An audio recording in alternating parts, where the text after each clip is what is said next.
मेरी सिस्टर है, ये मेरे पास आई, मैं रोने लग गई। इससे मुझे कहा क्या हुआ है।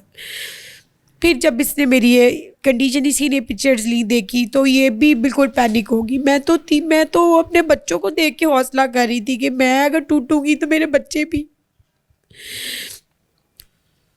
फिर हम मेडिकल उसके लिए गए हैं, हॉस्पिटल गए हैं जिना। उन्होंने इतना जलील किया, इतना जलील किया है।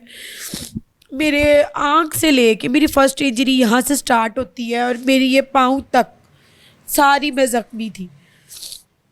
उन्होंने हमें इतना जलील, कभी उस डॉक्टर के पास, कभी वहाँ, कभी उसके ऑफिस चले जाए, कभी वहाँ से साइन। आज 12वां दिन है। कल मुझे मेडिकल मिला है, वकील को लेके गए हैं तब मुझे मेडिकल मिला है और हमने दरख्वास्त दी अभी है। धमकियां क्या लगा रहा है वापस आने के लिए?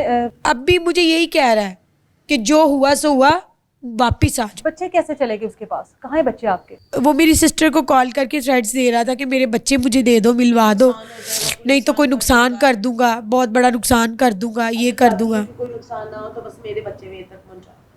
बच्चे पहुंचा दिए? मेरा एक ही भाई है, मुझे इसी के थ्रेट्स दिए जाते हैं कि उसको मार देंगे, उठवा देंगे, उसके साथ ये कर देंगे, वो कर देंगे। मेरे वालिद साहब तो है नहीं।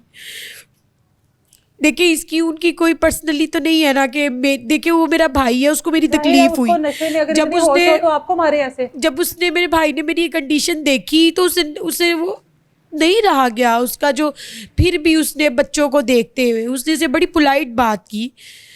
5-6 दिन तो मैंने अपने भाई को बताया ही नहीं जो भी मामला थे।